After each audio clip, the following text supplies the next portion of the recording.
आज बात करते हैं पॉपुलेशन की, क्योंकि पॉपुलेशन की वजह से पूरी दुनिया दो हिस्सों में बढ़ चुकी है।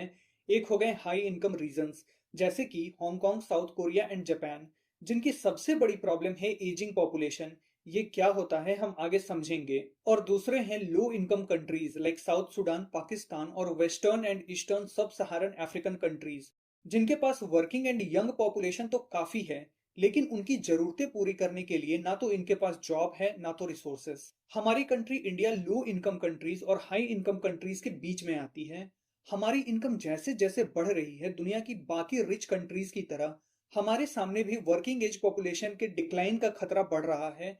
दुनिया की one of the most reputed medical journal Lancet ने इंडिया की पॉपुलेशन पर एक स्टडी पब्लिश की है। जब हम इस रिपोर्ट को देखेंगे तो कई सवाल हमारे दिमाग में आएंगे कि क्या हमने फैमिली प्लानिंग को लेकर पास्ट में जो फैसले लिए वो सही थे या नहीं, कहाँ गलती हुई, या जो हुआ उसे होना ही था, हम बस वक्त के हिसाब से फैसले ले रहे थे।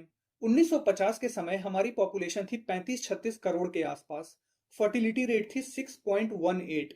इसका सीधा सा मतलब है कि उस समय एक महिला अपने जीवन काल में ऑन एन एवरेज 6 या उससे अधिक बच्चों को जन्म देती थी। इतने ज्यादा बच्चों के जन्म लेने से हमारी जनसंख्या बढ़ी, काम करने वाले हाथ बढ़े, लोगों की कमाई बढ़ी, देश में पैसा आया और हमारी इकोनॉमी, आर्मी और इंडस्ट्री तीनों दुनिया के टॉप देशों में शामिल हो गए। लेकिन जब हमारी पॉपुलेशन बढ़ रही थी तब सबसे बड़ी समस्या यह थी कि इतने लोगों को रोजगार कहां से दिया जाए, इतने लोगों का पेट कैसे भरा जाए, क्योंकि खेतों पर घर बनने लगे थे। एक परिवार के लिए भी बहुत मुश्किल होता था कि बच्चों को प्रॉपर शिक्षा सुविधाएं दी जा सकें। बेसिकली हमारी इनकम बढ़ी, लेकिन महंगाई भी उसी रफ्तार से या उससे ज्यादा तेजी से बढ़ी। एक मिडिल क्लास यानी कि मेजॉरिटी ऑफ इंडियंस के सामने सबसे बड़ी प्रॉब्लम ये थी कि अपने परिवार की जरूरतें कैसे पूरी की जाएं। इसी स्ट्रगल में लोगों ने डिसाइड किया कि क्यों ना परिवार का साइज ही छोटा कर दिया जाए। आप देखोगे तो 1950 के बाद से जैसे जैसे नई जनरेशन आई, वैसे वैसे परिवार का साइज छोटा होता गया। परिवारों का साइज छोटा होने से क्या हुआ कि ओवरऑल क्वालिटी ऑफ लाइफ तो बढ़ गई, लेकिन इसके लॉन्ग टर्म इम्पैक्ट के बारे में हमने नहीं सोचा। जब आज हम देखते हैं तो 2021 में हमारी फर्टिलिटी रेट गिरकर 1.91% हो चुकी है, और लैंसेट के अनुसार 2050 तक ये गिरकर 1.3 और नेक्स्ट सेंचुरी में यानी कि 2100 तक ये मात्र 1.04 रह जाएगी। इन सारे नंबरों के बीच एक नंबर हमारे लिए बहुत इंपॉर्टेंट हो जाता है, जो कि है 2.1, और ये है इंडिया का रिप्लेसमेंट लेवल। यानी कि अगर हर महिला अपने जीवन काल में दो या दो से अधिक बच्चों को जन्म देती है तो इंडिया की पॉपुलेशन कांस्टेंट रहेगी। ना हमें कभी वर्कफोर्स की कमी होगी और ना ही कभी हमारी पॉपुलेशन ओवर एज होगी, और ना ही हमें कभी ओवर पॉपुलेशन का सामना करना पड़ेगा। अब एक चीज हमें यहाँ पर समझ लेनी चाहिए कि जब इनिशियली हमारी पॉपुलेशन बहुत तेजी से बढ़ रही थी तब समय की जरूरत थी कि पॉपुलेशन को कंट्रोल किया जाए। इसके लिए फैमिली प्लानिंग जैसे इनिशिएटिव्स लिए गए। ऐसे जितने भी इनिशिएटिव्स होते हैं, जैसे फैमिली प्लानिंग हो या इन्फ्लेशन के लिए रेट कट या रेट हाइक, ये सारे मेजर्स एक ब्लंट फोर्स होते हैं। ब्लंट फोर्स का मतलब होता है कि आपका जो टारगेट है आप उसके ऊपर या नीचे पहुंचोगे।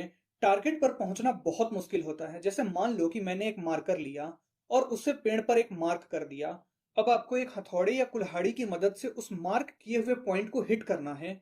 जो कुल्हाड़ी या हथौड़े का इम्पैक्ट होगा वो उस पॉइंट पर तो होगा ही, लेकिन उस पॉइंट के आसपास के एरिया को भी डैमेज करेगा। इसी चीज को कहते हैं ब्लंट फोर्स।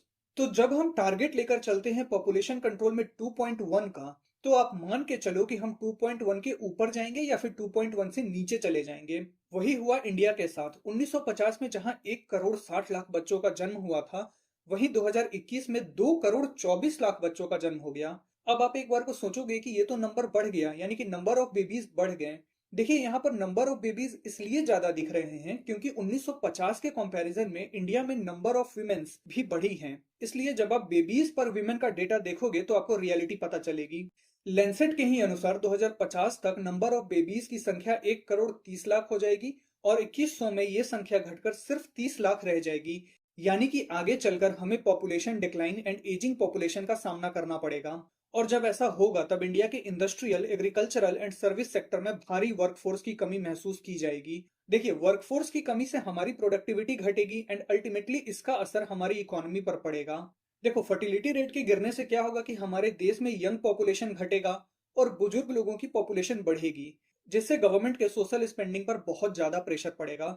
सरकार को old age pension scheme, old age health care system जैसी चीजों पर पहले से ज्यादा खर्च करना पड़ेगा। देखिए, इंडिया में अभी लगभग 150 मिलियन लोग 60+ हैं, जिनमें से अधिकतर लोगों को old age pension and health care facilities की जरूरत है। एक तरफ तो हमारे पास वर्कफोर्स की कमी हो गई, जिससे पैसा कम आने लगा। दूसरी तरफ ओल्ड एज लोग बढ़ गए, जिससे हमारा खर्चा बढ़ गया। तो ऐसा होने से जो सिस्टम बनेगा वो हमारी इकोनॉमी पर बहुत बुरा असर डालेगा। एक तरफ जहां हमारे देश में हम दो हमारे दो का नारा दिया गया, वहीं चीन में वन चाइल्ड पॉलिसी लाई गई, जिसने चीन के लिए डिक्लाइनिंग एंड एजिंग पॉपुलेशन की समस्या खड़ी कर दी है। अब चीन में या तो आपको सीनियर सिटीजन्स देखने को मिलेंगे या फिर स्कूल जाते हुए बच्चे। इसी समस्या से निपटने के लिए चीन को 2016 में टू चाइल्ड पॉलिसी एंड 2021 में थ्री चाइल्ड पॉलिसी लानी पड़ी।